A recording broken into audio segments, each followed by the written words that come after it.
The spirit is willing, but the flesh is weak. Those are Jesus' words in the Bible. I want to share a few Bible verses and break this down with you.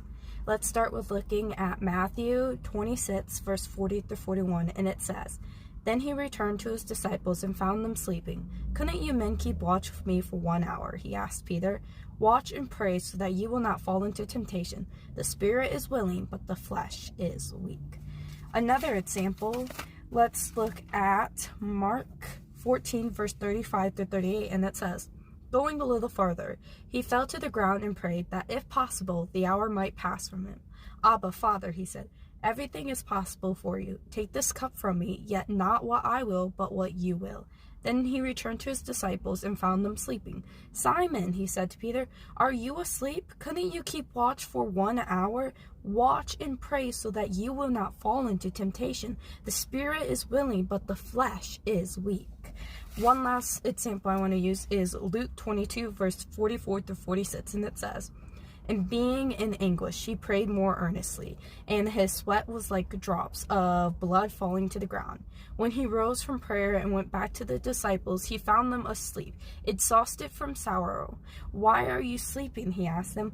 'Get up and pray so that you will not fall into temptation.'" Throughout all of these scriptures I just went over. Want to know what the one key thing it keeps repeating? Jesus keeps repeating. Jesus keeps saying, "Get up and pray so that you won't fall into temptation. Pray so that you won't give in to the temptation." And he also says the spirit is willing, but the flesh is weak. Your spirit is willing to pray. Your spirit wants to pray. Your spirit wants Jesus, but your flesh is weak. Your flesh says, "I don't need to pray today." Your flesh says, "You know what? I could just pray later. I could get right later." No, no, no, no. The answer that you are looking for is right here. Over and over it says, "Get up and pray so that you will not fall into temptation."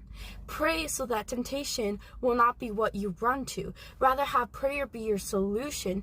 Yes, your spirit is strong and your flesh is weak. But here's the thing. When you're so dependent on God, your spirit becomes higher up. Your spirit becomes more drawn to God, that you focus on what your spirit wants and not what your flesh wants. The more connected and in relationship with God you are, the more willing and the more likely you are going to do what your spirit wants, not what your flesh.